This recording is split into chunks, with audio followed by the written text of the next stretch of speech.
हाय बच्चों, मैं सीमा सैलजानंद आप सभी लर्नर्स का मेरे चैनल साइबेसिक्स जूलॉजी पर वेलकम करती हूँ। बच्चों, यूपीएससी कैटेगरी के लिए मैंने बायोकेमिस्ट्री स्टार्ट किया है, जो कि पेपर 2 सेक्शन बी का सिलेबस है, और उसमें मैं कार्बोहाइड्रेट स्टार्ट कर रही हूँ। उससे पहले मैंने आपको ये कार्बोहाइड्रेट ब्लूप्रिंट ऑलरेडी इससे पहले वाले वीडियो में बहुत अच्छे से एक्सप्लेन किया था कि हाँ, हमें according to previous 25 years PYQs analysis के आधार पे क्या क्या पढ़ना है, कितने डिटेल में, कितने डेप्थ में हमें कार्बोहाइड्रेट को स्टडी करना है। बाकी सिलेबस में तो सिर्फ structure and role of carbohydrate ही पढ़ना है, वो भी मैंने आपको पिछले वीडियो में अच्छे से एक्सप्लेन कर दिया था। पिछले 25 ईयर्स में यूपीएससी सीएससी और आईएफएस एग्जामिनेशन में कौन कौन से क्वेश्चन कितने मार्क्स में आए हैं, ये मैंने ऑलरेडी आपको डिस्कस कर दिया है। ये वाला स्लाइड मैंने आपको एक्सप्लेन कर दिया है अच्छे से। तो अगर आप ये वीडियो देख रहे हैं तो मैं आपको रिकमेंड करूँगी कि इससे पहले वाला वीडियो भी आप देख लीजिएगा। और बच्चों, मैं सोच रही हूँ कि एक स्ट्रेटजी सेशन भी आपके लिए लाना चाहिए, ताकि आपको पता चल सके कि कहाँ से किस तरह मुझे स्टार्ट करना है। अगर आप सीरियस स्टूडेंट हैं तो आपको ग्रेजुएशन से स्टार्ट करना चाहिए। अगर आपने ग्रेजुएशन में नहीं भी स्टार्ट किया, उतना सीरियसली नहीं लिया एग्जामिनेशन को, तो अगर आप पीजी में भी हैं, एमएससी में भी, तभी आप as a zoology subject optional choose करना चाहते हैं, तो जो बच्चे भी जूलॉजी सब्जेक्ट चूज़ करते हैं optional as a optional subject, तो वो यूपीएससी सीएससी का एग्जामिनेशन तो देते ही हैं, और आईएफएस इंडियन फॉरेस्ट सर्विस का एग्जामिनेशन भी देते हैं। दोनों का सिलेबस और क्वेश्चन पूछने का पैटर्न भी सेम ही है। तो इस वजह से मैं दोनों एग्जामिनेशन के प्रीवियस 25 ईयर्स के पेपर्स, जो पीवाईक्यूज़ प्रीवियस ईयर क्वेश्चन है, यहाँ आपको शो हो रहा है। कार्बोहाइड्रेट पीवाईक्यूज़ एनालिसिस कहाँ से कहाँ तक, तो 2000 से लेकर 2024 तक, मीन्स 2000 से 2024 तक। ये सीएससी में 2023 और उससे पहले 2002 में कार्बोहाइड्रेट से क्वेश्चन आए थे। बट आप आईएफएस में, मैं थोड़ा सा इसे और जूम कर देती हूँ, यहाँ देखिए। बट आप अगर आईएफएस में देखिए तो आईएफएस में आपको 2021 में भी क्वेश्चन आए थे, 17 में भी, 16 में भी, 12 में भी और 3 में भी। कौन से क्वेश्चन कितने मार्क्स में है वो मैंने ऑलरेडी एक्सप्लेन कर दिया है। नहीं, अगर आप देखे होंगे तो यहाँ से आप स्क्रीनशॉट ले सकते हैं। ये सेक्शन है, ये वाला ब्लॉक आपका आईएफएस का है, और ये ऊपर वाला ब्लॉक जो है ये आपको सीएससी का है। ठीक है, तो आप चाहे तो यहाँ से स्क्रीनशॉट ले सकते हैं। ठीक है, ताकि आप जूम करके अच्छे से मैं तो यही कहूँगी कि जब भी आप वीडियो देखने बैठिए तो एक पेन और पेपर साथ में लेके चलिए, ताकि कुछ इंपॉर्टेंट चीज़ें आप साथ में नोट डाउन कर सकें। ठीक है, तो आइए स्टार्ट करते हैं। हमारा टॉपिक आज का क्या है? कार्बोहाइड्रेट। कार्बोहाइड्रेट की बात करें तो ये आपका बायोकेमिस्ट्री का सिलेबस है। उसमें भी बायोकेमिस्ट्री किस पेपर से बिलोंग करता है, तो बायोकेमिस्ट्री आपका पेपर 2 है। पेपर 2 में भी कौन सा? सेक्शन बी है। सेक्शन बी में बायोकेमिस्ट्री से क्वेश्चन आते हैं।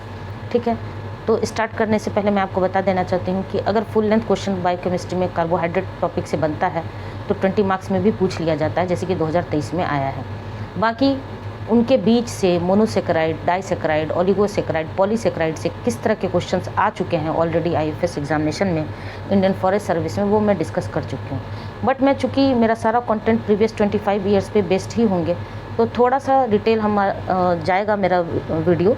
बट जब आप एक सेक्शन पूरा कंप्लीट कर लीजिएगा तो उससे आपको पूरा टॉपिक वाइज पीवाईक्यूज़ भी कंप्लीट हो जाएगा, प्लस आप अपकमिंग एग्जामिनेशन के लिए अपने आप को बहुत ही अच्छे से प्रिपेयर कर पाइएगा कि यहाँ से किसी भी तरह का क्वेश्चन अगर बन के आता है तो हम ज़रूर से ज़रूर अटेम्प्ट कर लेंगे। ठीक है, तो आइए स्टार्ट करते हैं। कार्बोहाइड्रेट, तो अगर बच्चों फुल लेंथ क्वेश्चन बनता है तो थोड़ा सा आप इंट्रोडक्शन और लास्ट में कंक्लूजन देने से आपका आंसर बहुत ही इफ़ेक्टिव बनता है। बाकी जो मैकेनिज़्म पूछा है बीच में आपको वो देना होता है। तो थोड़ा सा मैंने इंट्रोडक्शन अपने एंड से आपको समझाने की मैं कोशिश करूँगी। बाकी आप अपने अपने तरफ से भी इंट्रोडक्शन अलग अलग तरीके से लिख सकते हैं।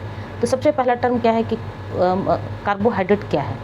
तो carbohydrates are one of the 3 main macronutrients. 3 main macronutrients means एक तो कार्बोहाइड्रेट, दूसरा प्रोटीन और तीसरा lipid, along with protein and lipids. जो हिंदी मीडियम वाले स्टूडेंट हैं उन्हें भी समझने में कोई दिक्कत नहीं होगी, क्योंकि मैं बहुत ही सिंपलेस्ट लैंग्वेज लेके आपको पढ़ाने की कोशिश करेंगे। मेरी कोशिश रहेगी कि जिन बच्चों का बेसिक नहीं भी क्लियर है, मतलब बहुत अच्छे से कॉन्सेप्ट नहीं भी क्लियर है, वो उनके लिए भी इतना सिंपलेस्ट लैंग्वेज यूज़ किया जाए कि वो भी बहुत अच्छे से अपने आंसर को एक्सप्लेन कर सके। ठीक है, तो carbohydrate are one of the 3 main macronutrients along with proteins and lipids and is a major source of energy. ये मेजर सोर्स ऑफ एनर्जी है फॉर आवर बॉडी।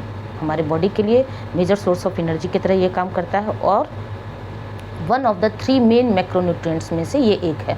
बाकी दो क्या है? Protein and lipid. मुझे लगता है ये लाइन क्लियर हो गया होगा। मेरा सारा content point wise flow chart, और चूँकि जूलॉजी के स्टूडेंट है तो जूलॉजी में तो बिना डायग्राम से काम चलता ही नहीं है। जहाँ जहाँ डायग्राम की नीड होगी मैं बहुत ही सिंपलेस्ट डायग्राम लेकर आऊँगी, ताकि आप भी अपने आंसर जो अगर सब्जेक्टिव एग्जामिनेशन का प्रिपरेशन कर रहे हैं, अगर आप बीएससी एमएससी के भी स्टूडेंट हैं और आपके सिलेबस में अगर बायोकेमिस्ट्री है, आपको कार्बोहाइड्रेट पढ़ना है, तो आपके लिए भी ये वीडियो बहुत इंपॉर्टेंट है। ठीक है। Our body breaks down carbohydrates into glucose. हमारा बॉडी जो है कार्बोहाइड्रेट को ग्लूकोज में तोड़ता है, which is the primary energy source for cells, tissues and organs, जो कि प्राइमरी एनर्जी सोर्स की तरह माना जाता है। किस चीज़ के लिए? सेल्स के लिए, टिश्यूज़ के लिए एंड ऑर्गन्स के लिए। ये लाइन भी क्लियर है। Carbohydrates are called hydrates of carbon. अगर आप कार्बोहाइड्रेट वर्ड को आप तोड़िएगा तो मैं पहले भी बोलती हूँ कि नाम में ही काम छिपा होता है। तो दो टर्म से बना होता है कार्बोहाइड्रेट, एक तो कार्बन, दूसरा hydrate, means hydrates of carbon. तो हाइड्रेट्स ऑफ कार्बन क्यों बोला जाता है? Since in majority of carbon hydrogen and oxygen are present in same ratio as in water, that is 2:1। अगर वाटर में आपने देखा H2O फार्मूला होता है, इसमें 2 हाइड्रोजन और 1 ऑक्सीजन होता है। ठीक उसी तरह कार्बोहाइड्रेट में भी मैक्सिमम कार्बोहाइड्रेट में 2 हाइड्रोजन और 1 ऑक्सीजन का रेशियो रहता है। चूँकि रेशियो कार्बोहाइड्रेट में और वाटर का सेम होता है, इस वजह से हाइड्रोजन एंड ऑक्सीजन का रेशियो, इस वजह से इसको क्या बोला गया है? Hydrates of carbon. क्लियर है ये लाइन भी? Carbohydrates are most abundant biomolecules on earth. Earth पे पाए जाने वाला ये मोस्ट एबंडेंट बायोमोलिक्यूल्स होता है। ठीक है। उसके बाद नेक्स्ट पॉइंट क्या है हमारा? Carbohydrates provide essential energy support. Carbohydrate आपको क्या प्रोवाइड करता है? तो carbohydrate provide essential energy support metabolism and play a key roles in overall health when consumed in balanced diet and nutrient rich product। जब हम एक बैलेंस डाइट लेते हैं, न्यूट्रिएंट रिच प्रोडक्ट लेते हैं, तो कार्बोहाइड्रेट प्रोवाइड करता है essential energy support metabolism and play a की रोल इन ओवरऑल हेल्थ। हमारे ओवरऑल हेल्थ में भी इसका भी इंपॉर्टेंस उतना ही है जितना कि प्रोटीन और लिपिड का है। बट कंडीशन क्या है कि ये एक बैलेंस्ड वे में हमें लेना होता है। ठीक है। Common carbohydrate rich foods include grains, rice, dairy products, starchy vegetables and sugar snacks and कुछ ड्रिंक्स में भी एक चीज़ पाए जाते हैं। ठीक है। तो ये कुछ लैंग्वेज के फॉर्म में आपको मैंने कार्बोहाइड्रेट का थोड़ा सा इंट्रोडक्शन आपको बताया। कुछ बच्चों लैंग्वेज याद रखने में भी प्रॉब्लम होती है, तो उन्हें क्या करना चाहिए? उन्हें कुछ कीवर्ड्स के थ्रू चीज़ों को याद रखनी चाहिए। जैसे कि देखिए, कार्बोहाइड्रेट्स आर पॉलीहाइड्रोक्सी। कार्बोहाइड्रेट क्या है? पॉलीहाइड्रोक्सी एल्डिहाइड और कीटोन। तो पॉलीहाइड्रोक्सी एल्डिहाइड और कीटोन कार्बोहाइड्रेट को बोला जाता है। क्यों बोला जाता है? तो आप देख रहे हैं ये सबसे सिंपलेस्ट कार्बोहाइड्रेट है एल्डोज। ठीक है। एल्डोज में भी ये किसका डायग्राम मैंने शो किया है? तो ग्लिसरल्डिहाइड का। और कीटोज के फॉर्म में डाईहाइड्रोक्सी एसीटोन। ठीक है। ये सबसे सिंपलेस्ट माना गया है। क्यों माना गया है? यहाँ पर देखिए CHO ग्रुप है। ठीक है। यहाँ पर CO ग्रुप है, आप देख रहे हैं। यहाँ पर ग्लिसरल्डिहाइड में CHO ग्रुप और डाइहाइड्रोक्सी एसीटोन में CO ग्रुप। कार्बन कितने हैं? दोनों में 3-3 कार्बन है। 1 2 3, 1 2 3। तो जो सबसे सिंपलेस्ट कार्बोहाइड्रेट होगा, मोनोसैकेराइड अभी मैं पढ़ाऊँगी तो फार्मूला भी बताऊँगी, उसमें कम से कम मिनिमम 3 कार्बन तो होना ही चाहिए। ठीक है। तो यहाँ पर एक टर्म मैंने आप क्या यूज़ किया? Polyhydroxy. Poly means many, hydroxy means OH group. तो आपको यहाँ पर एक से ज़्यादा OH ग्रुप शो हो रहा है, दिख रहा है एक से ज़्यादा, यहाँ भी देखिए। ठीक है। तो पॉलीहाइड्रोक्सी इस वजह से इसको बोला जाता है क्योंकि एक से ज़्यादा हाइड्रोक्सिल ग्रुप होता है। तो ये क्या है? ये सबसे सिंपलेस्ट कार्बोहाइड्रेट है। एल्डोज में ग्लिसरल्डिहाइड आपका एग्जाम्पल है और कीटोज में डाईहाइड्रोक्सी एसीटोन। तो कार्बोहाइड्रेट को इस तरह से भी डिफाइन किया जा सकता है कि कार्बोहाइड्रेट्स आर पॉलीहाइड्रोक्सी एल्डिहाइड और कीटोन। डायग्राम से आप सेटिस्फाइड होंगे क्योंकि क्यों बोला गया है पॉलीहाइड्रोक्सी? क्योंकि एक से ज़्यादा हाइड्रोक्सिल ग्रुप है। ठीक है। पॉलीहाइड्रोक्सी एल्डिहाइड जब CHO ग्रुप होगा और पॉलीहाइड्रोक्सी कीटोन जब CO ग्रुप होगा। ठीक है। पॉलीहाइड्रोक्सी एल्डिहाइड को एल्डोज बोला जाता है, जिसका सबसे कॉमन एग्जांपल है ग्लिसरल्डिहाइड। और पॉलीहाइड्रोक्सी कीटोन को क्या बोला जाता है? कीटोज, जिसका कॉमन एग्जांपल है डाईहाइड्रोक्सी एसीटोन। क्लियर है? ये स्लाइड अब बच्चों आपको बहुत अच्छे से क्लियर हो गया होगा। ठीक है। आप चाहिए तो यहाँ से स्क्रीनशॉट ले सकते हैं, नहीं तो मैं तो यही कहूँगी कि आप खुद से नोट्स बनाइए, क्योंकि सेल्फ मेड नोट बहुत ही इफ़ेक्टिव होता है ये वाला डायग्राम भी आप नोट डाउन कर सकते हैं। मैंने बहुत स्लो लेके चल रही हूँ ताकि आप साथ ही साथ नोट्स प्रिपेयर कर सकें। ठीक है, तो ये स्लाइड क्लियर हुआ। नेक्स्ट स्लाइड पे आते हैं।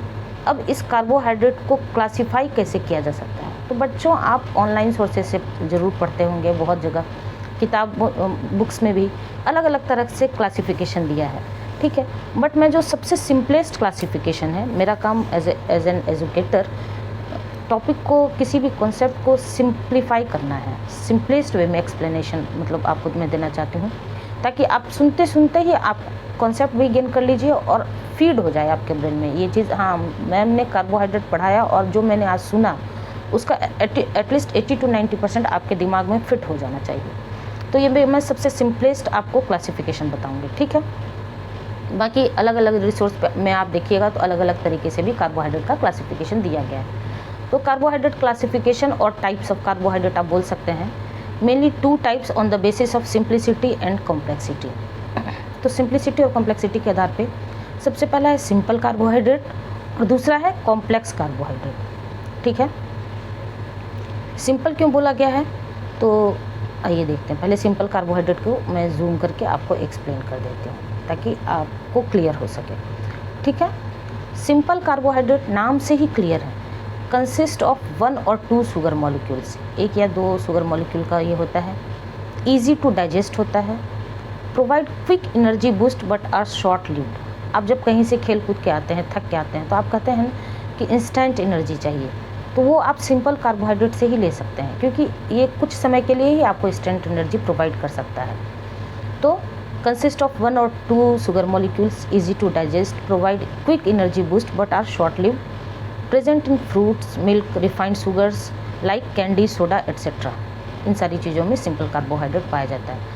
अब सिंपल कार्बोहाइड्रेट को 2 पार्ट्स में बांटा गया है, मोनोसेकेराइड्स एंड डाइसेकेराइड्स। मोनो तो नाम से ही क्लियर है, मोनो मीन्स 1 शुगर मॉलिक्यूल या फिर 1 saccharide unit, and di means 2 sugars या फिर 2 सेकेराइड यूनिट्स। डाई मीन्स 2 होता है, मोनो मीन्स 1 होता है। तो 2 सेकेराइड यूनिट अगर है तो डाइसेकेराइड, अगर 1 है तो मोनोसेकेराइड। एग्जाम्पल की बात करें तो ग्लूकोज, फ्रक्टोज, गैलेक्टोज, ये क्या हो गया, मोनोसेकेराइड का एग्जाम्पल। डाइसेकेराइड में माल्टोज, लैक्टोज एंड सुक्रोज, ये किसका एग्जाम्पल हो गया, डाइसेकेराइड का। तो सिंपल कार्बोहाइड्रेट बिल्कुल क्लियर हो गया। एक बार फिर से मैं आपको रिवाइज करवा देती हूँ।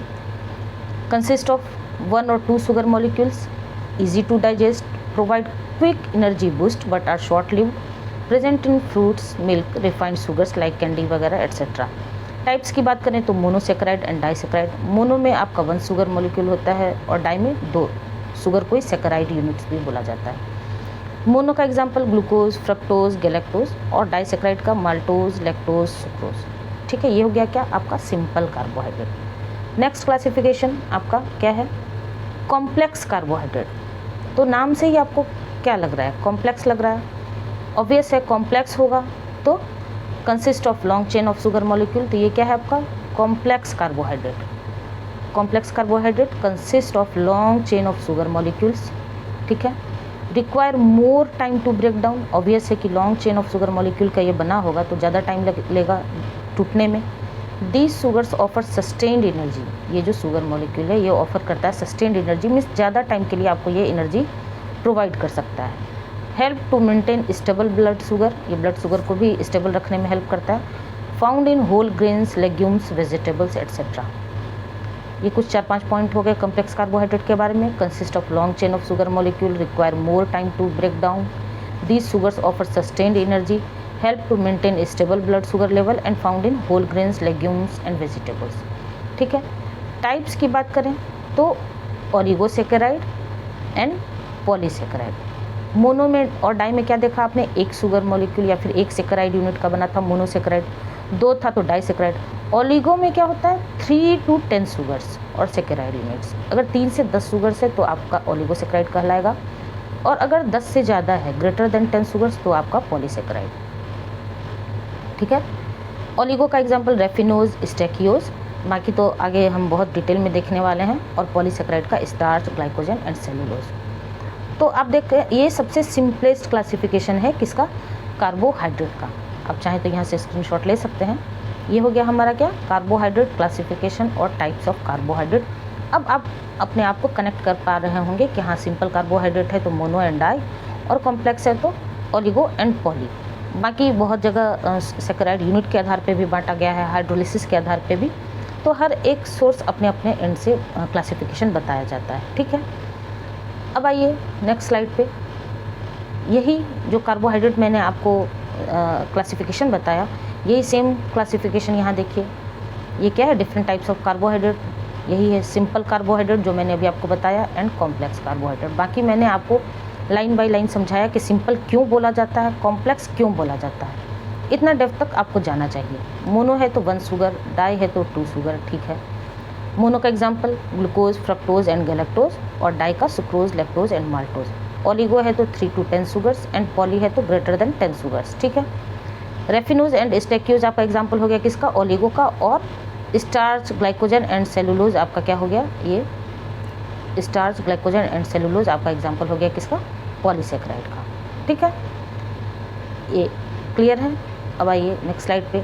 ये भी सेम चीज़ ही है जो मैंने आपको बताया विथ एग्जाम्पल। फिर से एक बार और रिवाइज कर लीजिए, जितना बार आप रिवाइज कीजिएगा उतना अच्छा है।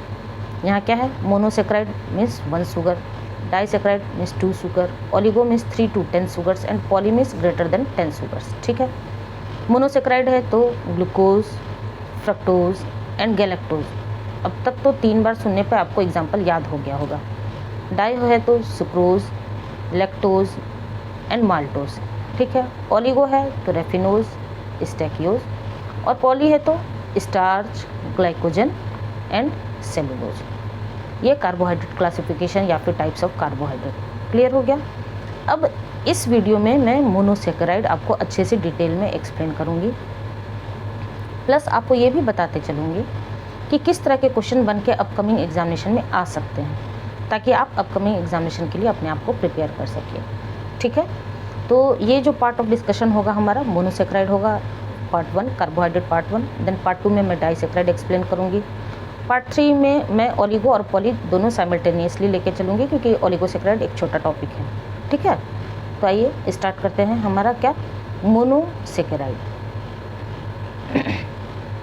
ये है आपका क्या, ये है आपका मोनोसैकेराइड का इंट्रोडक्शन।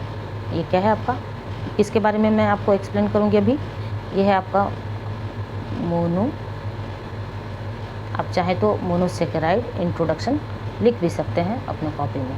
ये किसके बारे में है, यहाँ तक तो मैंने अभी कार्बोहाइड्रेट क्या होता है, कितने तरह के होते हैं, जब मैं आपको इतना नहीं बताती तो फिर मैं कैसे आपको मोनोसैकेराइड से कनेक्ट कर पाती। तो इस वजह से थोड़ा इंट्रोडक्शन और क्लासिफिकेशन बताना ज़रूरी था। ये क्या है, मोनोसैकेराइड का इंट्रोडक्शन। ठीक है, तो आइए स्टार्ट करते हैं। मोनोसैकेराइड में मोनो नाम से ही क्लियर है, मोनो। तो मोनो में क्या है, monosaccharides are single polyhydroxy aldehyde और कीटोन। मोनोसैकेराइड क्या है, एक सिंगल पॉलीहाइड्रोक्साइड, एक शुगर यूनिट है, बट उसमें पॉलीहाइड्रोक्सी, एक से ज़्यादा हाइड्रोक्सिल ग्रुप होगा, और अगर एल्डोज है तो एल्डिहाइड, और कीटोज है तो कीटोन ग्रुप होगा। अभी मैं डायग्राम से भी आपको एक्सप्लेन करूँगी। अभी थोड़ा सा आप सिंपलेस्ट लैंग्वेज को के माध्यम से कॉन्सेप्ट गेन करने की कोशिश कीजिए। Monosaccharides are single polyhydroxy aldehyde और ketone. These are simple sugars having general formula CnH2nOn। ये सबसे सिंपलेस्ट शुगर माना जाता है। ऑब्वियस है कि मोनोसैकेराइड एक शुगर मॉलिक्यूल का बना होता है, एक सैकेराइड यूनिट होता है, तो ये सबसे सिंपल होगा। ठीक है, most abundant monosaccharides in nature D glucose. Mostly जो है वो आपका जो मोस्ट एबंडेंट मोनोसैकेराइड होता है वो क्या है, डी ग्लूकोज होता है।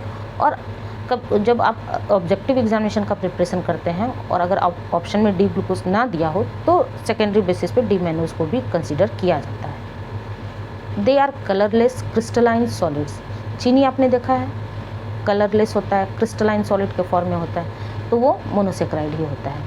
उसके बाद आइए क्या होता है ये, तो सॉल्युबल इन, इसको मैं थोड़ा साइड कर रही हूँ।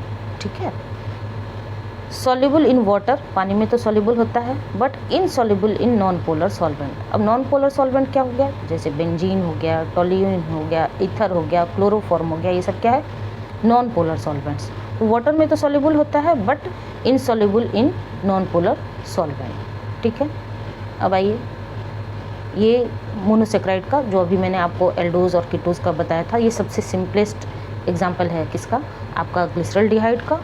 यहाँ देखिए, ये है आपका एल्डोज ग्लिसरॉल्डिहाइड का, और ये है कीटोज डाइहाइड्रोक्सी एसीटोन का डायग्राम। यहाँ देखिए, आपको फर्स्ट कार्बन पे CHO ग्रुप हो रहा है, यहाँ पर सेकंड कार्बन मॉलिक्यूल पे आपको CO कीटोन ग्रुप पाया जाता है। पॉलीहाइड्रोक्सी क्यों बोला जाता है, क्योंकि एक से ज़्यादा OH ग्रुप होता है। पॉलीहाइड्रोक्सी एल्डिहाइड ये हो गया, और पॉलीहाइड्रोक्सी कीटोन ये हो गया। ये हो गया आपका एल्डोज, जो कि एल्डोट्रायोज के नाम से भी जाना जाता है, और ये हो गया कीटोज, जिसका एग्जाम्पल है डाइहाइड्रोक्सी एसीटोन, और कीटोट्रायोज के नाम से भी इसको जाना जाता है। ठीक है, क्लियर है ये स्लाइड। अगेन मैं आपको कहूँगी कि आप चाहे तो स्क्रीनशॉट ले सकते हैं, वैसे आप साथ में कुछ की पॉइंट्स कुछ कीवर्ड्स के थ्रू आप अपना शॉर्ट नोट्स प्रिपेयर करते चलिए। ठीक है, और बच्चों, अगर आप अपना तैयारी स्टार्ट करना चाहते हैं तो मैं बिल्कुल स्क्रैच से आपको पढ़ाना स्टार्ट कर रही हूँ, तो यहाँ से आप स्टार्ट कर सकते हैं। ये सारे वीडियोस 2025 के लिए तो शायद बहुत ज़्यादा बेनिफिशियल ना हो, बट मैं 2026 और 27 का टारगेट लेके चल रही हूँ। मैक्सिमम कोशिश रहेगी कि एटलीस्ट 70 to 80% आपको 2026 में जो एग्जामिनेशन मेंस होगा, मैं सब्जेक्टिव मेंस के लिए प्रिपरेशन करवा रही हूँ। ऑब्जेक्टिव के लिए आपको खुद से प्रिपरेशन करना पड़ेगा, प्री के लिए जनरल स्टडीज़ वगैरह।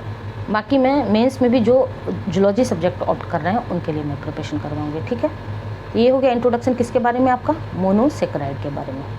अब मोनोसेक्राइड में क्या है, नेमिंग कैसे होता है मोनोसेक्राइड का। तो मोनोसेक्राइड में नेमिंग होता है on the basis of number of carbon atoms. Carbon atoms कितने प्रेजेंट हैं उसके आधार पे monosaccharide can be named by a system that is based on the number of carbon. Suffix ओज ऐड किया जाता है। ठीक है, कैसे किया जाता है वो अभी मैं एक्सप्लेन कर रही हूँ। Most common monosaccharides have 3 to 9 carbon atoms. जो सबसे कॉमन मोनोसेक्राइड होता है उसमें कम से कम 3 से 9 कार्बन एटम्स होना चाहिए। सफिक्स ओज कैसे ऐड किया जाता है, तो ये जो ओज है वो बताता है कि मॉलिक्यूल जो है वो कार्बोहाइड्रेट है। अगर आपका सफिक्स ओज लगा हुआ है, अभी मैं एग्जांपल से भी आपको बताऊंगी, तो आप समझ जाइए कि ये क्या है, ये है कार्बोहाइड्रेट। और अगर प्रीफिक्स की बात की जाए, ठीक है, अगर प्रीफिक्स आपका क्या लगा हो, ट्राई, टेट्रा, पेंटा, तो ये इंडिकेट करता है क्या, indicate number of carbon atoms. Suffix ओज लगा हुआ है तो आप समझिएगा कि ये क्या है, कार्बोहाइड्रेट है। प्रीफिक्स अगर ट्राई, टेट्रा, पेंटा वगैरह लगा हुआ है तो ये क्या आपको बताता है कि नंबर ऑफ कार्बन एटम्स कितने हैं, क्योंकि हम बता रहे हैं कि क्या, कि most common monosaccharides have 3 to 9 carbon atoms. ठीक है, अब आते हैं हम एग्जाम्पल पे।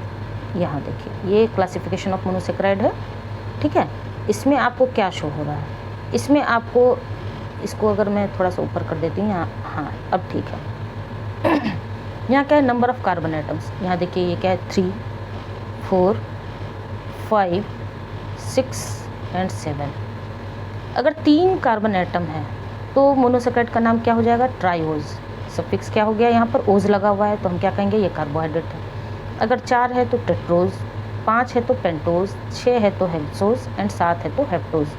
मोस्टली 3 से 7 ही कार्बन एटम का मोनोसेक्राइड पाया जाता है। ठीक है, अगर एल्डोज के एग्जाम्पल का बात करें तो ग्लिसरॉल्डिहाइड है आपका, जिसे ग्लिसरोज के नाम से भी जानते हैं। कितना, ट्राइओज का एग्जाम्पल है, 3 कार्बन एटम्स पाए जाते हैं। और वहीं अगर कीटोज की बात की जाए एग्जाम्पल की, तो डाइहाइड्रोक्सी एसीटोन है आपका। अगर 4 कार्बन मॉलिक्यूल की बात की जाए तो टेट्रोज का एग्जाम्पल क्या हो सकता है, अगर एल्डोज है तो ये हो जाएगा एरिथ्रोज, और कीटोज है तो एरिथ्रुलोज। प्रोनाउंसिएशन पे ध्यान दीजिए, एरिथ्रोज आपका एल्डोज है और कीटोज है तो एरिथ्रुलोज। अगर यही आपका क्या है, 5 पेंटोज, 5 कार्बन एटम का है तो आपका, अगर एल्डोज है तो राइबोज और कीटोज है तो राइबोलोज। 6 है तो हेक्सोज और उसका एग्जाम्पल ग्लूकोज एंड फ्रक्टोज।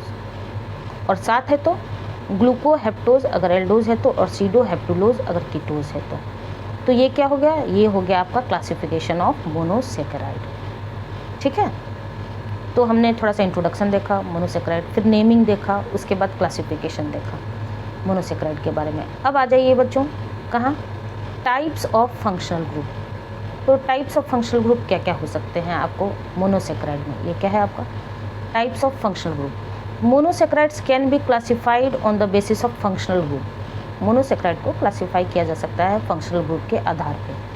कैसे? एल्डोजेस एंड कीटोजेस के फॉर्म में। अगर monosaccharide with aldehyde CHO group है तो हम एल्डोजेस कहेंगे, एंड मोनोसेक्राइड्स विथ कीटोन और CO ग्रुप है तो क्या कहलाएगा ketoses. Trioses means 3 carbon atom are simplest monosaccharide. मैंने अभी आपको बताया कि सबसे कम से कम 3 कार्बन तो होना ही चाहिए। एग्जाम्पल की बात करें तो ग्लिसरॉल्डिहाइड जो अभी मैंने डायग्राम में भी शो किया, और कीटोज है तो डाइहाइड्रोक्सी एसीटोन। तो ये हो गया क्या types of functional group. Clear है? आप स्क्रीनशॉट ले सकते हैं, नोट्स बना रहे हैं साथ में तो आप राइट डाउन भी कर सकते हैं। ठीक है, अब आइए यही जो मैंने अभी आपको ग्लिसरॉल्डिहाइड और कीटोज का डायग्राम दिखाया, ये डायग्राम है पाथफाइंडर का। बच्चों पाथफाइंडर का पार्ट 1 और पार्ट 2 जो भी लाइफ साइंस के स्टूडेंट हैं, जूलॉजी बॉटनी कुछ भी है, तो ये बहुत ही बेसिक बुक है, और जो भी BSc MSc में भी हैं तो एटलीस्ट ये बुक तो उनके पास होना ही चाहिए, क्योंकि उसका लैंग्वेज भी मैंने पढ़ा है, बहुत सिंपल है, और डायग्राम भी बहुत ही सिंपलेस्ट होता है। तो ये टाइप्स ऑफ फंक्शनल ग्रुप जो अभी मैंने शो किया, ये क्या है आपका, यहाँ पर आप देखिए फर्स्ट पोजीशन पे कौन सा फंक्शनल ग्रुप है, CHO। ये किसका एग्जांपल है, ग्लिसरॉल्डिहाइड जो कि एक एल्डोज है। और C2 पे अगर CO ग्रुप है तो ये किसका एग्जांपल है, डाइहाइड्रोक्सी एसीटोन का। ये क्या हो गया आपका टाइप्स ऑफ फंक्शनल ग्रुप। ये हो गया सिंपलेस्ट डायग्राम। 1 से 2 बार अगर प्रैक्टिस कर लीजिएगा, आप यहाँ पर पॉज कीजिए, अपने कॉपी में राइट डाउन कीजिए, और 1 से 2 बार अगर प्रैक्टिस कर लीजिएगा तो बहुत ही आसान सिंपल डायग्राम है। अब आ जाइए नेक्स्ट पॉइंट क्या है, स्टीरियो आइसोमर्स। ये हम कैसे सीक्वेंस में चल रहे हैं बच्चों, ये मैंने कल ही आपको बताया था कि कार्बोहाइड्रेट में कैसे हम सीक्वेंस वाइज चलेंगे, और मोनोसेक्राइड में ही आपका एक टर्म आता है स्टीरियो आइसोमर्स। आपने नाम सुना है ना इनैंशियोमर्स का, डाइस्टीरियोमर्स का, वो सब आपका मोनोसेक्राइड में ही पढ़ना होता है। ठीक है, तो स्टीरियो आइसोमर्स क्या होता है, आइए देखते हैं। स्टीरियो आइसोमर्स मॉलिक्यूल्स, हाँ, स्टीरियो आइसोमर पे आगे बढ़ने से पहले मैं आपको अपकमिंग एग्जामिनेशन के लिए कम से कम 100 वर्ड्स में ये आप स्टीरियो आइसोमर्स, वैसे तो मैं पढ़ा ही रही हूँ, एक्सप्लेन भी कर रही हूँ, बट अपने एंड से भी कम से कम 100 वर्ड्स में आप अपना शॉर्ट नोट्स प्रिपेयर कर लीजिएगा। क्योंकि अभी से अगर आप बच्चों वर्ड लिमिट और टाइम लिमिट के साथ पढ़िएगा तो आगे फ्यूचर के लिए, एग्जामिनेशन के लिए आप अपने आप को प्रिपेयर कर पाइएगा। स्टीरियो आइसोमर्स क्या होता है, molecules with same molecular formula, atomic connectivity but different spatial arrangement of atoms, उसको क्या कहा जाता है, स्टीरियो आइसोमर्स। और ये सारे जितने स्टीरियो आइसोमर्स, इनैंशियोमर्स वगैरह, मैंने UPSC वाला जो प्लेलिस्ट है आपको, UPSC जूलॉजी बायोकेमिस्ट्री के नाम से, वहाँ मैं कुछ शॉर्ट्स के भी आपको शेयर करती रहती हूँ। ये जितने शॉर्ट्स हैं उसमें भी इतने पॉइंट्स होते हैं कि आपको जो शॉर्ट आंसर टाइप 8 नंबर या 10 नंबर में पूछता है उसके लिए आप रिवाइज़ कर सकते हैं। बच्चों मैं रिकमेंड करती हूँ पहले आप डिटेल वीडियो सुनिए, समझिए, तब आप शॉर्ट्स पे जाइए रिवीजन के लिए। कभी कभी होता है ना कि बहुत डिटेल, बहुत डेप्थ पढ़ने का मन नहीं करता, तो आप शॉर्ट्स से रिवाइज कर सकते हैं, कॉन्सेप्ट गेन नहीं कर सकते हैं। तो ये सब मैंने शॉर्ट्स में भी पढ़ाया है। ठीक है, तो मॉलिक्यूल्स विथ क्या क्या टर्म आया यहाँ पर, molecules with same molecular formula and atomic connectivity. Atomic connectivity and molecular formula same होना चाहिए बट डिफरेंट स्पेशियल अरेंजमेंट।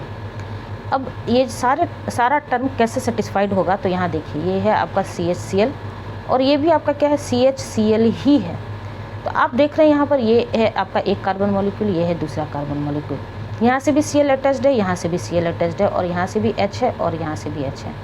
दूसरे डायग्राम में भी देखिए यहाँ भी Cl अटैच्ड है, यहाँ भी Cl अटैच्ड है, इसी दोनों कार्बन मॉलिक्यूल पे अटैच्ड है, बस दोनों का स्पेशियल अरेंजमेंट डिफरेंट है।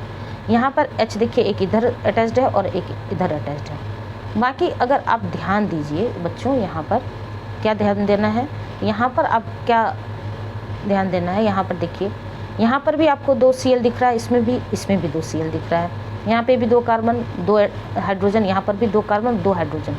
तो आपका मॉलिकुलर फार्मूला CHCl इसका भी है और इसका भी है CHCl। एटॉमिक कनेक्टिविटी कैसे सेम है, तो एटॉमिक कनेक्टिविटी भी आप देख रहे हैं कि यहाँ पर जो है Cl कार्बन से तो अटैच्ड है ही ना, एक इस कार्बन से अटैच्ड है, एक इस कार्बन से अटैच्ड है, यहाँ भी एक इस कार्बन से अटैच्ड है, एक इस कार्बन से अटैच्ड है। बट यहाँ पर जो Cl सेम साइड में है, यहाँ पर एक Cl इधर है, एक Cl इधर है। तो यही तो आपका डेफिनेशन में हो रहा है, molecules with same molecular formula, same atomic connectivity but different spatial arrangement. Spatial arrangement केवल अगर डिफरेंट है तो हम क्या कहेंगे, ये क्या है, स्टीरियो आइसोमर्स। इसका एग्जांपल क्या हो गया, cis 1,2 dichloroethene and trans 1,2 dichloroethene. Cis and trans कैसे हम बोलेंगे, तो अगर आपका सेम साइड में है तो सिस, और अगर अपोजिट साइड में है तो ये हो गया ट्रांस। क्लियर है बच्चों, ठीक है। अब आ जाइए आप टाइप्स ऑफ स्टीरियो आइसोमर्स। अब क्या हम देखेंगे, स्टीरियो आइसोमर्स के टाइप्स क्या क्या हो सकते हैं, ठीक है। तो एक है आपका इनैंशियोमर्स, दूसरा टर्म है डाई स्टीरियोमर्स। अभी मैं और डिटेल में इसको एक्सप्लेन करूँगी। इनैंशियोमर्स क्या होता है, non superimposable mirror images of each other. Means mirror images तो होंगे but non superimposable. Non super imposable term से आप क्या समझते हैं, मीन्स एक हाथ के ऊपर अगर आप दूसरा हाथ रखते हैं, एक हैंड के लेफ्ट हैंड के ऊपर अगर राइट हैंड रखते हैं, अभी आप रख के देखिए तो आप देखिएगा कि एक का थंब लेफ्ट साइड होता है, एक हैंड का, दूसरा का राइट साइड। इसको कहते हैं नॉन सुपर इम्पोजिबल। तो इनैंशियोमर जो है वो क्या होता है, non superimposable mirror images of each other. Example की बात करें तो D glucose and L glucose. अभी आप इतना देखिए, आगे मैं डायग्राम में शो करूँगी कि इस तरह अलग होते हैं, but they share identical physical properties. इनका जो फिजिकल प्रॉपर्टीज़ होता है वो आइडेंटिकल होता है इनैंशियोमर्स में। वहीं डाई स्टीरियोमर्स में क्या होता है, ये होता है नॉन मिरर इमेजेस। ये भी नॉन सुपर इम्पोजिबल होते हैं बट नॉन मिरर इमेजेस होते हैं विथ डिस्टिंक्ट फिजिकल प्रॉपर्टीज़। लेकिन इनका फिजिकल प्रॉपर्टीज़ जो है वो आइडेंटिकल नहीं होता है, वो अलग होता है। एग्जाम्पल अभी मैंने आपको दिखाया, सिस एंड ट्रांस जो आपने देखा वो डाई स्टीरियोमर्स का ही एग्जाम्पल है। Cis and trans butene, cis means same side functional group होता है और ट्रांस में अपोजिट साइड, ठीक है। तो अब ये दोनों टर्म क्लियर हो गया होगा आपका, स्टीरियोमर्स क्या होता है और कितने तरह के स्टीरियो आइसोमर्स हो सकते हैं। ये अपकमिंग एग्जामिनेशन के लिए शॉर्ट आंसर टाइप के लिए जो आपका क्वेश्चन सेक्शन ए में फर्स्ट और सेक्शन बी में क्वेश्चन नंबर 5 जो है वो कंपलसरी सेक्शन होता है। अगर CSE का आप एग्जामिनेशन दे रहे हैं मेंस का तो वो 10 मार्क्स का होता है, और अगर IFS का इंडियन फॉरेस्ट सर्विस का दे रहे हैं तो वो 8 मार्क्स का होता है। उसके लिए ये इम्पॉर्टेंट है अपकमिंग एग्जामिनेशन के लिए, ठीक है।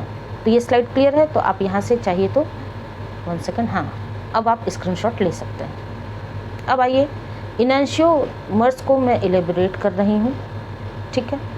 टर्म इनैंशियोमर्स से आप क्या समझते हैं, तो यहाँ देखिए इनैंशियोमर्स कब हम बोलेंगे, अभी तो मैंने थोड़ा सा आपको समझाया, फिर से मैं समझा रही हूँ। Enantiomers arise when a molecule has at least 1 chiral centre. कम से कम एक कायरल सेंटर तो होना ही चाहिए। अब ये कायरल सेंटर क्या है, a carbon atom bonded to 4 different groups. Means एक कार्बन एटम्स अगर 4 अलग अलग फंक्शनल ग्रुप से घिरे होते हैं तो उस सेंटर को क्या कहेंगे, कायरल सेंटर कहेंगे। क्यों कहेंगे, देखिए मैं थोड़ा सा आपको डायग्राम से क्लियर कर देती हूँ ताकि आप अपने आप को कनेक्ट कर पाइए इस टर्म से। ये देखिए, ये C2 पोजीशन का कार्बन आपको शो हो रहा है। एक फंक्शनल ग्रुप यहाँ देखिए CHO है, यहाँ दूसरे साइड OH है, तीसरे साइड H है, और चौथे साइड आप देख रहे हैं ये टोटल CH2OH। मैंने तोड़ के लिखा है, अगर ऐसे ही आप लिखिएगा तो ये चौथा हो गया। तो आप देख रहे हैं बच्चों, ये हो गया CHO, ये हो गया OH, ये H और ये, तो ये जो C2 पोजीशन का कार्बन है ये हो गया आपका कायरल सेंटर। अब समझ में आ गया कायरल सेंटर क्यों बोलते हैं। तो a carbon atom bonded to 4 different groups are called chiral centre. तो इनैंशियोमर्स का कंडीशन है कि enantiomers arise when a molecule has at least 1 chiral centre. कम से कम एक कायरल सेंटर तो होना ही चाहिए, ठीक है। कायरल सेंटर क्या है वो मैंने अभी आपको बताया।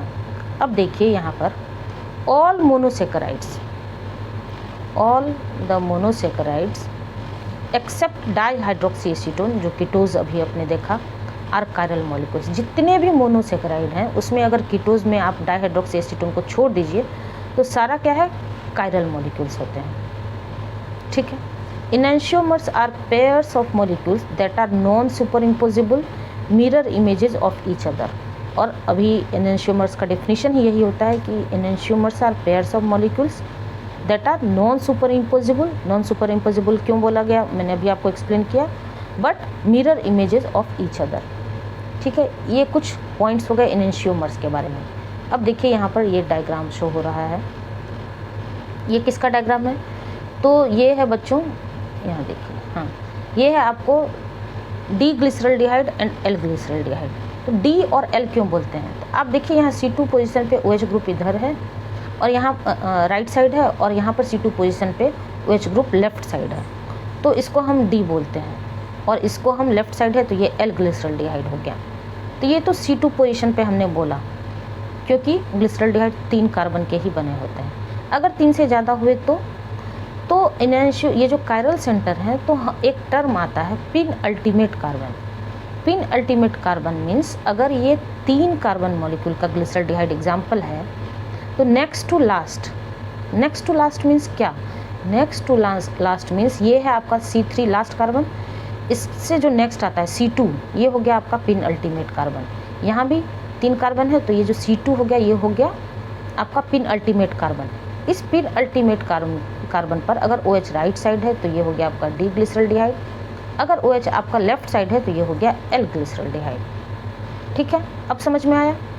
ये तो सिंपल ग्लिसरल्डिहाइड का एग्जाम्पल है।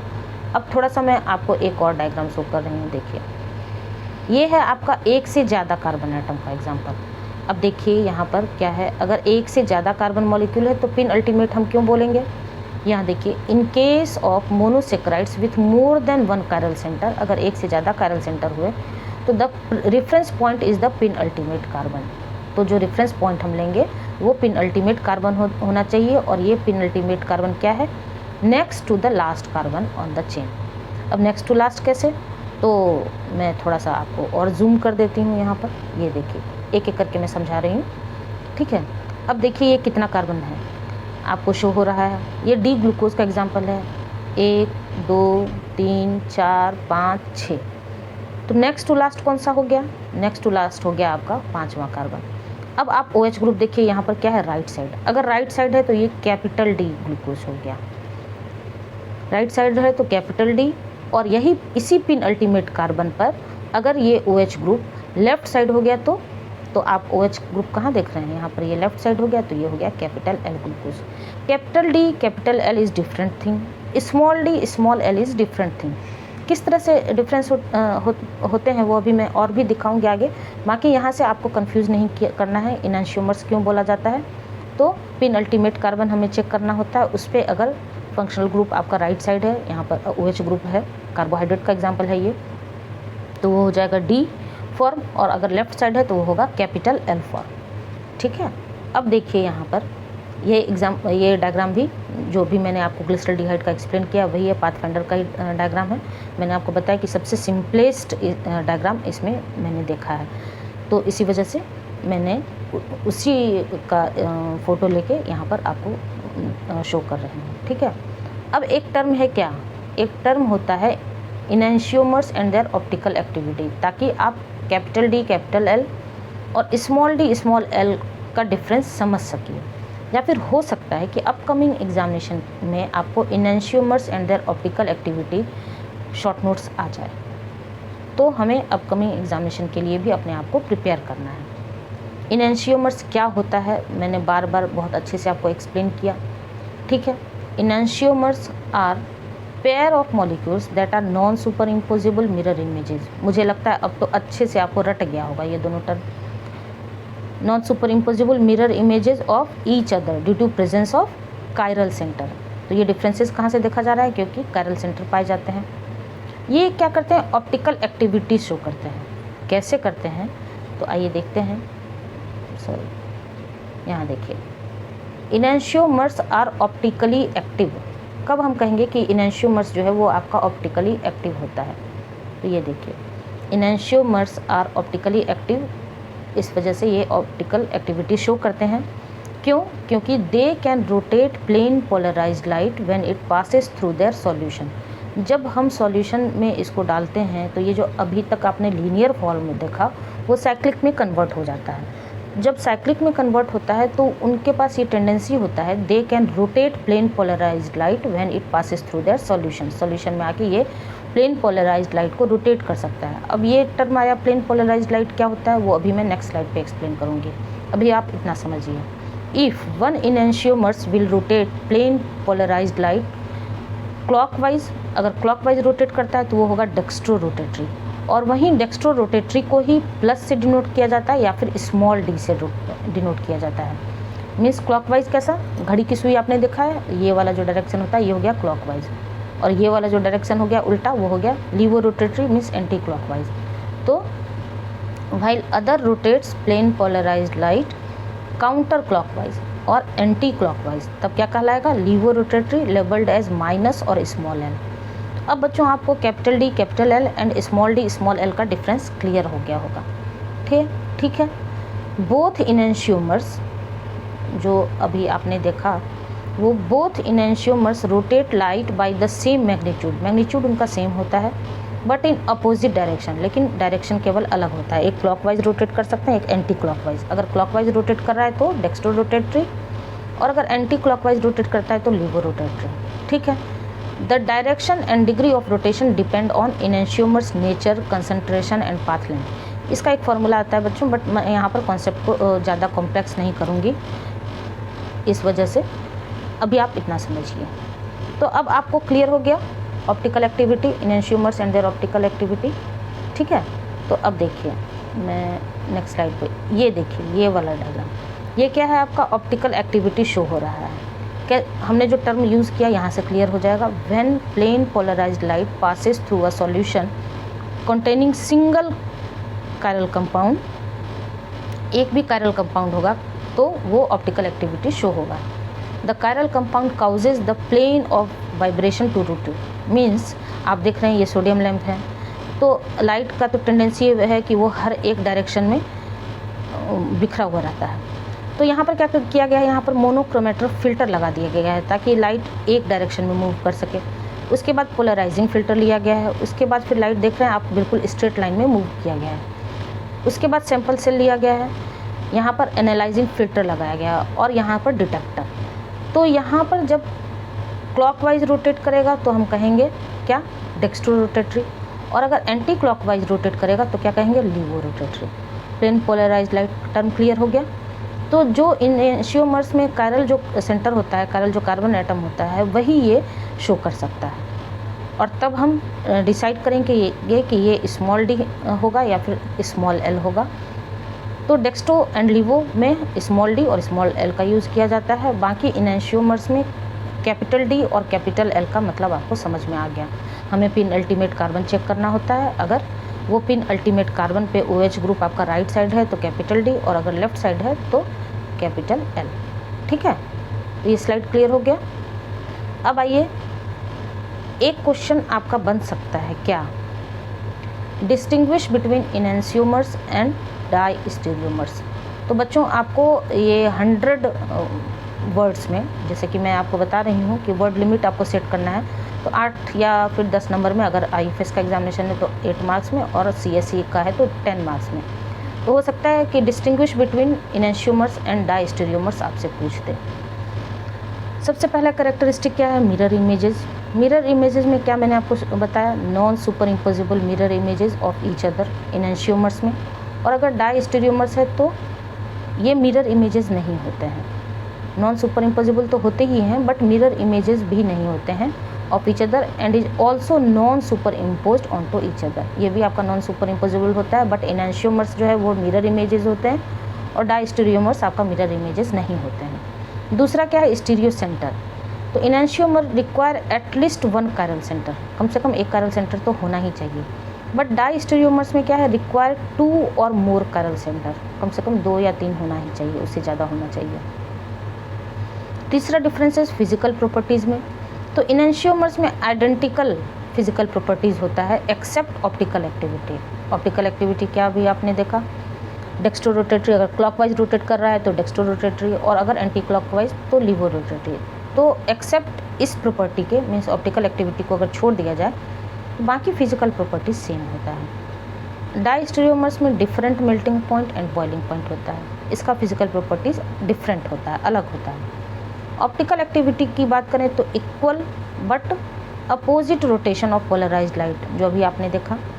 बट इसमें क्या होता है, मे डिफर और show no optical activity, different तो होता ही है और ज़रूरी नहीं है कि ये ऑप्टिकल एक्टिविटी शो करे ही। नेक्स्ट डिफरेंस आप देखिए, नेक्स्ट डिफरेंस क्या है? नेक्स्ट डिफरेंस है आपका सेपरेशन। तो ऑब्वियस है कि जिसका फिजिकल प्रॉपर्टीज़ अलग होगा तो उसमें आप सेपरेशन देख पाइएगा। तो enantiomers can not be separated by chromatography, आप इसको क्रोमेटोग्राफी से सेपरेट नहीं कर सकते हैं। But diastereomers can be separated via chromatography और डिस्टिलेशन टेक्निक, ठीक है। एग्जाम्पल की बात करें तो D glucose and L glucose simplest example है इनैंशियोमर्स का, और सिस एंड ट्रांसब्यूटिन जो है वो आपका डायस्टेरियोमर्स का एग्जाम्पल है। तो यहाँ से आप स्क्रीनशॉट ले सकते हैं, ये लीजिए, ठीक है, यहाँ से आप स्क्रीनशॉट ले सकते हैं। अब मैं नेक्स्ट स्लाइड पर मूव कर रही हूँ। ये वाला डायग्राम किसका है? सिस एंड ट्रांसब्यूटिन का, डायस्टेरियोमर्स का। यहाँ पर आप देखिए, यहाँ पर आपको क्या शो हो रहा है? यहाँ पर एक CH3, ये क्या है? ये CH3 और ये भी CH3 है। इस वजह से ये क्या हो गया? सिस 2 ब्यूटीन। यहाँ पर एक CH3 आपको यहाँ दिख रहा है, यहाँ दूसरा CH3, ये क्या हो गया? Trans 2 butene. ये किसका डायग्राम है? डायस्टेरियोमर्स का, सिस एंड ट्रांस, ठीक है। अब आइए, अगर इनैंशियोमर्स और डायस्टेरियोमर्स को आपको डायग्राम के थ्रू समझाना चाहते हैं तो और इफेक्टिव आंसर हो जाएगा। तो आप देख रहे हैं यहाँ पर ये क्या है? माइनस लिखा हुआ है लैक्टिक एसिड, और ये क्या है? Plus lactic acid. ये क्या है? Mirror images. जब ये मिरर इमेजेस हैं तो क्या हो जाएगा? इनैंशियोमर्स। बट नॉन सुपर इम्पॉसिबल तो होगा ही, क्योंकि यहाँ देखिए इसका CH3 इधर आपको राइट साइड शो हो रहा है, इसका CH3 आपको लेफ्ट साइड शो हो रहा है, इसका H इधर आपको राइट साइड शो हो रहा है, इसका H इधर देखिए। तो ये क्या है? Non super impossible.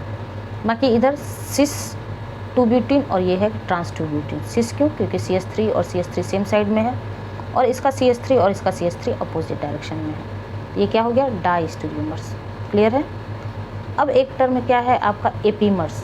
मोनोसेक्राइड में ही एक टर्म आता है, क्या? Epimers and anomers.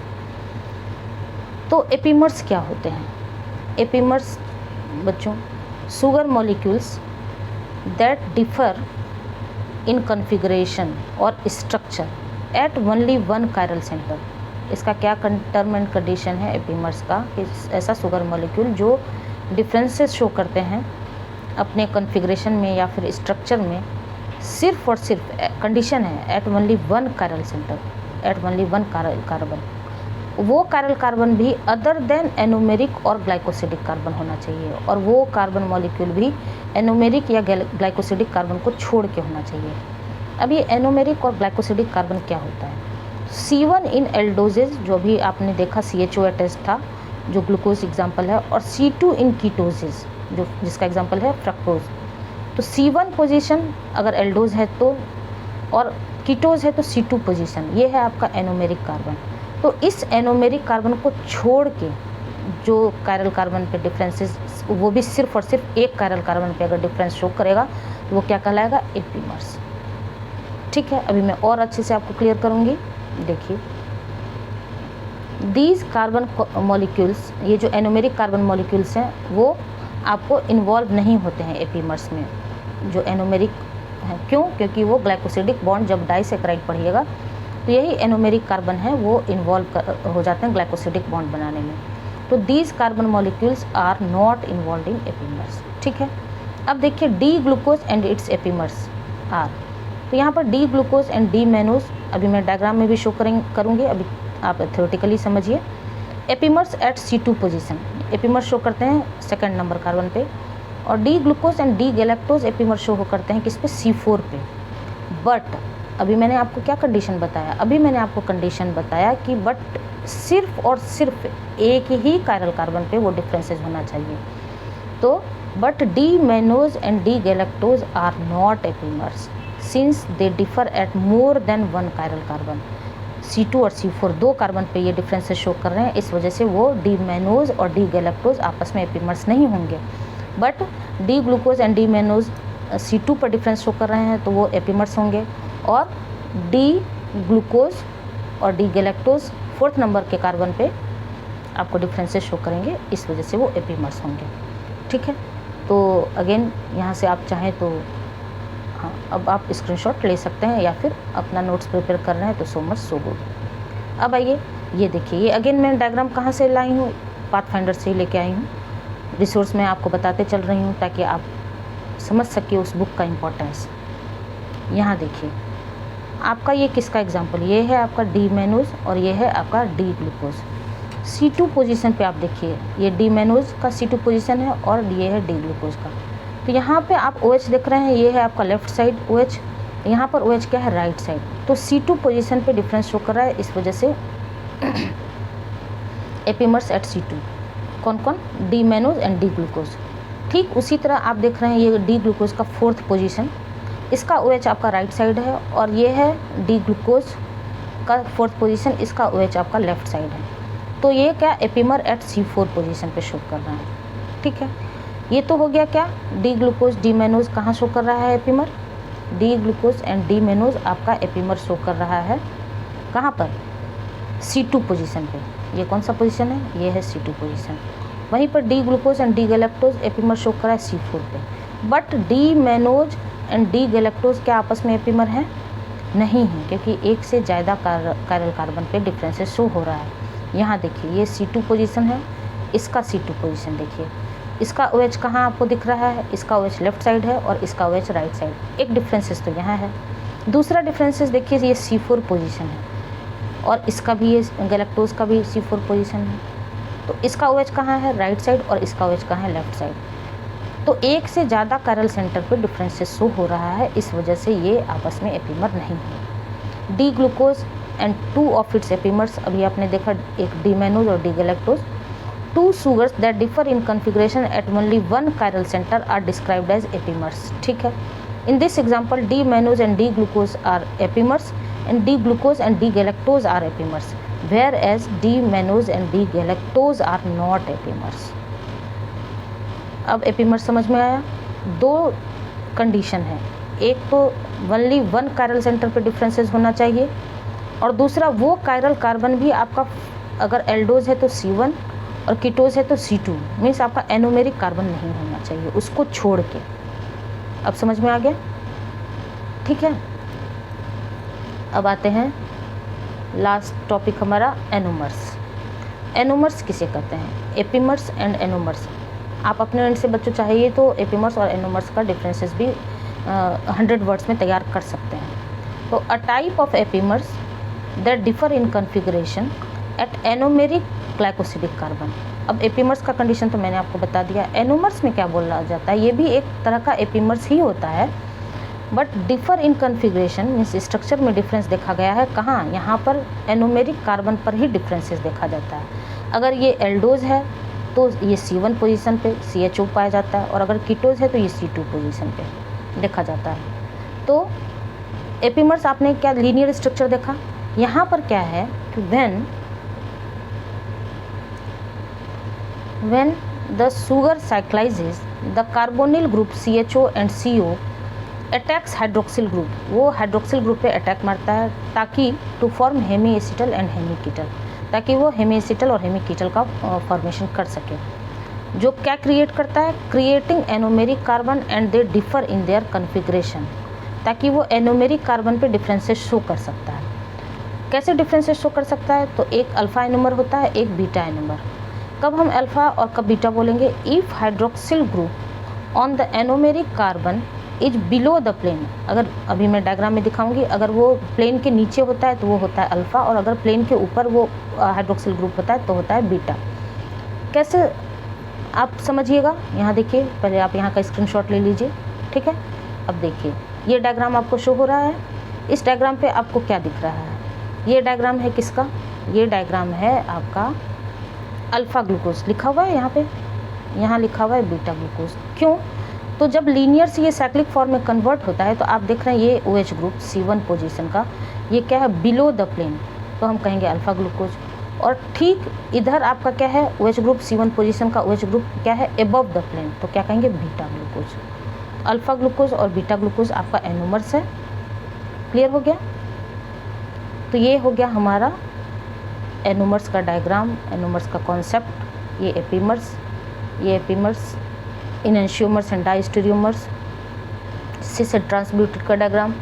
ये हो गया 100 वर्ड्स में, जैसे इनएंशियोमर्स एंड डायस्टेरियोमर्स का मैंने एक एग्जांपल आपको शो किया कि 100 वर्ड्स में आप तैयार कर सकते हैं। ठीक उसी तरह एपिमर्स एंड एनोमर्स का डिफरेंसेस भी आप अपने एंड से तैयार कर सकते हैं, अपकमिंग एग्जामिनेशन में आ सकता है। ये हो गया ऑप्टिकल एक्टिविटी, ये हो गया इनैंशियोमर्स एंड देयर ऑप्टिकल एक्टिविटी, ये अगेन इनैंशियोमर्स का डायग्राम।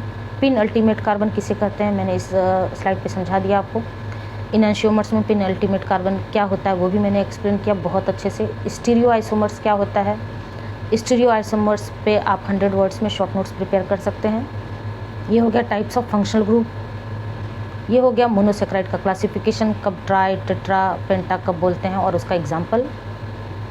ये हो गया नेमिंग ऑफ मोनोसेक्राइड, ओज सफिक्स में यूज़ करते हैं और प्रीफिक्स ट्राई टेट्रा पेंटा लगाते हैं, ठीक है। ये हो गया इंट्रोडक्शन किसके बारे में, मोनोसेक्राइड के बारे में। ये हो गया क्लासिफिकेशन आपका कार्बोहाइड्रेट का, कितने तरह के टाइप्स होते हैं। तो मैं उम्मीद करती हूँ बच्चों बहुत सिंपलेस्ट वे में आपको एक समझाने की कोशिश की है और कंटेंट भी मैंने बहुत ही सिंपलेस्ट वे में तैयार किया है, कहीं से भी कोई कॉम्प्लेक्सिटी नहीं है, ताकि जो बच्चे हिंदी मीडियम के हैं वो भी समझ सके, जो इंग्लिश मीडियम के हैं वो तो उनको तो समझ में आएगा ही। और डायग्राम भी मैं कोशिश करूँगी कि फर्दर कंटेंट में बहुत ही सिंपलेस्ट में यूज़ करूँ, ठीक है। तो ये अगर मैं इसी वीडियो में मोनोसेक्राइड, डाइसेक्राइड, ओलिगोसेक्राइड और पॉलीसेक्राइड पढ़ाने लगूँगी तो बहुत बड़ा वीडियो हो जाएगा, आपके लिए भी बहुत हैवी हो जाएगा। तो इसमें चूँकि मोनोसेक्राइड में बहुत कुछ पढ़ना था, स्टीरियो आइसोमर्स पढ़ना था, एपीमर्स, एनोमर्स, इनैंशियोमर्स, बहुत कुछ, इस वजह से मैंने इसको अलग रखा। तो ये मैंने इसी वजह से आपको कार्बोहाइड्रेट का ब्लूप्रिंट आपको शो किया था।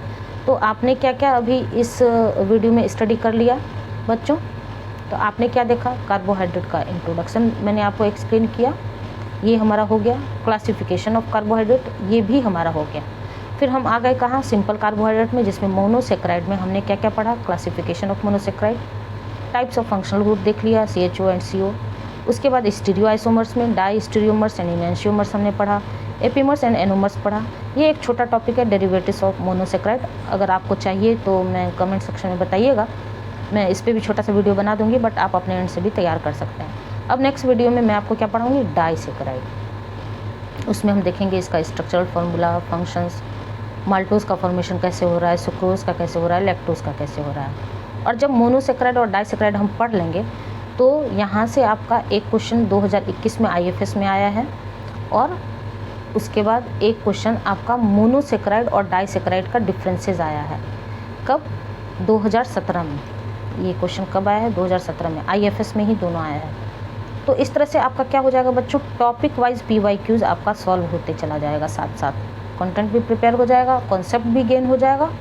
और प्लस प्रीवियस 25 ईयर्स में इसलिए लेके चल रही हूँ क्योंकि मोर और लेस सिलेबस सेम ही है, सिर्फ क्वेश्चन का पूछने का तरीका बदल गया है 2013 के बाद। जब आप उतने साल का क्वेश्चन एनालाइज करिएगा, और क्वेश्चन जो है टॉपिक रिपीट होके आते हैं, टॉपिक इसलिए रिपीट होके आते हैं क्योंकि यहाँ से जो है आप जो 2023 में एक क्वेश्चन आया था UPSC CSE में, ये वाला structure and function of carbohydrate जो मैंने पिछले वीडियो में एक्सप्लेन किया है, ये एक 2023 में आया फुल लेंथ क्वेश्चन 20 मार्क्स में, और वहीं 2002 में 60 नंबर में आया है CSE में, और वहीं 2016 में आपको IFS में आया है, बट ये 8 मार्क्स में है। तो हर एक तरह से मैं आपको प्रिपेयर कराना चाहती हूँ कि किसी भी तरह आपका क्वेश्चन छूटे ना। 2 बातों का ध्यान रखना है बच्चों, क्या क्या, तो सबसे तो टोटल मार्क्स CSE में 250 मार्क्स के पेपर होते हैं, 2 पेपर होता है, और IFS में वही 200 मार्क्स के होते हैं। मेन डिफरेंस आपका जो short answer, very short answer type होता है, CSE में 10 मार्क्स में होते हैं वो, और IFS में वही आपका 8 मार्क्स का होता है। अगर आप प्रिपरेशन कर रहे होंगे तो प्रीवियस ईयर का क्वेश्चन देखे होंगे तो आपको पता भी होगा। वैसे जो बच्चे अभी से स्टार्ट कर रहे हैं उन्हें मैं बताना भी चाहती हूँ। वर्ड लिमिट की बात करें तो अगर 8 to 10 मार्क्स, 8 से 8 या 10 नंबर वाला हो तो उसमें 100 वर्ड्स का आपको नोट्स प्रिपेयर करना है। अगर 15 मार्क्स का है तो 150 से 200 वर्ड्स तक, और 20 मार्क्स का है तो 250 से 300 वर्ड्स तक का नोट्स आपको प्रिपेयर करना है। ये लिमिट आपको अभी से आदत लगनी चाहिए, यहाँ से आप स्क्रीनशॉट ले सकते हैं ताकि आपको पता चले इस ब्लूप्रिंट के माध्यम से कि आगे फर्दर हम क्या स्टडी करने वाले हैं कार्बोहाइड्रेट में। अब बताइए बच्चों, सिर्फ और सिर्फ अगर मैं आपको structure and role of carbohydrate surface level पे पढ़ा दूं तो क्या आपका प्रीवियस ईयर क्वेश्चंस या फिर अपकमिंग एग्जामिनेशन के लिए जो इसके डेप्थ में जाके क्वेश्चन आता है वो आप कर पाएंगे? बिल्कुल नहीं कर पाएंगे। आगे मैं क्वेश्चन भी आपको बताते चलूँगी कि कौन कौन से क्वेश्चन आए हैं, ठीक है। वैसे वो भी मैंने शायद एक्सप्लेन किया है पिछले बार। हाँ, ये देखिए क्वेश्चन किस तरह से आए हैं, तो एक बार फिर से मैं आपको एक्सप्लेन कर देती हूँ। ये देखिए, ये आपका क्या है, CSC का क्वेश्चन ब्लॉक है। CSC में आपको 2023 में क्या आया है, classify carbohydrates by giving suitable examples, also mention characteristics of each category. ये आपका 20 मार्क्स का क्वेश्चन है। तो जब आप चारों कार्बोहाइड्रेट को अच्छे से पढ़ लीजिएगा, mono, di, oligo and poly, तो इस आंसर को अच्छे से 20 मार्क्स में एक्सप्लेन कर सकते हैं। उससे पहले 2002 में ही आया था, give an account of structure and functions of carbohydrate, 60 marks में। तो ये तो स्ट्रेट क्वेश्चन आए थे। बट IFS का अगर आप प्रिपरेशन कर रहे हैं तो 2021 में देखिए एक क्वेश्चन आया, what are oligosaccharides, give structural formula. वहीं दूसरा क्वेश्चन है, functions of biologically important maltose, sucrose and lactose. ये क्या है, ये सब डाइसैकेराइड्स हैं। ये आपको 8 मार्क्स में आए हैं। उसके बाद 2021 में ही एक question, describe structural differences among glycogen, starch, cellulose and elaborate their functions. और ये कितने मार्क्स का, 15 मार्क्स का। तो अब आपको इम्पोर्टेंस पता चल रहा है। अगर हम इतने डेप्थ तक जाके नहीं पढ़ेंगे, नहीं प्रिपेयर कर पाएंगे, तो कैसे अपकमिंग एग्जामिनेशन के लिए अपने आप को तैयार रख पाएंगे। वहीं 2017 में आपको differentiate between monosaccharide and disaccharide आया है, कितना, 10 मार्क्स में। 2016 में carbohydrate classification and their functions आए हैं, 8 मार्क्स में। उसके बाद उसके बाद आपको, उससे पहले आपको आया है कब, 2012 में, 2012 में distinguish between amylose and amylopectin. ये पॉलीसैकेराइड का टॉपिक है, 8 मार्क्स में। और उससे पहले 2003 में distinguish between starch and glycogen. ये भी अगेन आपका पॉलीसैकेराइड का टॉपिक है। तो अगर उतने डेप्थ तक आप नहीं पढ़िएगा, जैसे कि अभी मैंने आपको बताया कि स्टीरियो आइसोमर्स आपको प्रिपेयर करना चाहिए शॉर्ट नोट्स के लिए। उसमें आपको इनैंशियोमर्स और डाइस्टीरियोमर्स का डिफरेंसेस आपको तैयार कर लेना चाहिए, क्योंकि IFS में देखिए डिस्टिंग्विशिंग वाला वो क्वेश्चंस आते हैं शॉर्ट नोट्स में, डिफरेंसेस वाले। और एक नोट्स एपीमर्स एंड एनोमर्स का आपको तैयार कर लेना चाहिए। तो साथ ही साथ मैं आपको, जब मैं पिछले 25 ईयर्स का पेपर एनालाइज करूँगी किसी टॉपिक का, तभी तो आपको बता पाऊँगी कि हाँ ठीक है, इस टॉपिक को कितने डेप्थ तक हमें पढ़ना चाहिए, यहाँ से चाहिए। तो ये क्या है आपका कार्बोहाइड्रेट PYQs एनालिसिस 2000 से लेके 2024 तक। तो यहाँ तक से आप स्क्रीनशॉट भी ले सकते हैं। तो बच्चों, मैं पहले ऑफलाइन पढ़ाती थी, बट अब मैंने छोड़ दिया। मैं अब ऑनलाइन ही आपको यूट्यूब चैनल के माध्यम से पढ़ा रही हूँ। और ये UPSC कैटेगरी के लिए मेरा इनिशिएटिव, कुछ शुरू में भी कुछ वीडियोस मैंने अपलोड किया है इस चैनल पे, बट मैं फिर से बिल्कुल स्क्रैच से स्टार्ट कर रही हूँ। तो आपको मज़ा आया कि नहीं पढ़ने में, वो कमेंट सेक्शन में ज़रूर बताइएगा। और स्ट्रेटजी सेशन भी मैं सोच रही हूँ आपको थोड़ा सा सिलेबस को एक्सप्लेन कर सकूँ, आपको कैसे मूव करना है। अगर आप ग्रेजुएशन में हैं या फिर PG कर रहे हैं, BSc MSc के साथ आप कैसे तैयारी करिए, वो भी मैं आपको बताऊँगी। बाकी ये तो मैंने पेपर 2 आपका स्टार्ट किया है, सेक्शन B। अगर आप चाहते हैं कि नहीं बिल्कुल फर्स्ट से आप मैम स्टार्ट कीजिए पेपर 1 से, तो आप मुझे कमेंट सेक्शन में बताइएगा, फिर मैं देखती हूँ कैसे क्या करना है, ठीक है। तो बच्चों, कहीं से भी ये वीडियोज़ आपके लिए हेल्पफुल लगता हो तो please like, share and subscribe जरूर करिएगा, अपने दोस्तों में भी शेयर करिए। और मेरी कोशिश यही है कि कोई बच्चा अगर रिमोट एरियाज़ में भी हैं, या फिर जिनका इकोनॉमिक कंडीशन उतना अच्छा नहीं है जो कोचिंग ले सके, तो यहाँ पर फ्री ऑफ कॉस्ट आपको मैं बिल्कुल स्ट्रक्चर्ड कोर्स प्रोवाइड करूँगी, जिसमें PYQs भी सॉल्व होंगे हमारे जूलॉजी सब्जेक्ट के, और अपकमिंग एग्जामिनेशन के लिए आपकी तैयारी भी हो जाएगी। मेरी कोशिश यही रहेगी कि जूलॉजी सब्जेक्ट अगर आपका ऑप्शनल है तो आपका एक भी क्वेश्चन ना छूटे। बाकी देखते हैं 2026 और 2027 के लिए जो बच्चे प्रिपेयर कर रहे हैं उनके लिए ये सारे कंटेंट बहुत ही हेल्पफुल होने वाले हैं। और ये बच्चों आपका फीडबैक बताएगा, आपका रिस्पांस बताएगा कि आगे मुझे ये कंटिन्यू करना चाहिए या नहीं करना चाहिए। और इस चैनल पे चूँकि BSc MSc के कंटेंट पहले से ऑलरेडी अपलोडेड हैं, तो आप अपने प्लेलिस्ट के थ्रू मूव करिएगा। UPSC जूलॉजी का प्लेलिस्ट अलग होगा, बायोकेमिस्ट्री के नाम से अभी मैंने बायोकेमिस्ट्री स्टार्ट किया है। जैसे जैसे हम आगे वीडियोज़ अपलोड होता रहेगा, वैसे वैसे आप अपना टॉपिक सर्च कर सकते हैं अपने प्लेलिस्ट के थ्रू। और जो बच्चे सेट लाइफ साइंस का भी प्रिपरेशन कर रहे हैं तो उनका भी मैं PYQs करवाती हूँ केवल, बट सिर्फ और सिर्फ PYQs ही मैं नहीं करवाती हूँ कि हाँ ABCD है, कॉन्सेप्ट बिहाइंड PYQs भी करवाती हूँ, ताकि आप कनेक्ट कर पाइए अपने आप को, ठीक है। तो मिलते हैं नेक्स्ट वीडियो में, तब तक के लिए थैंक यू।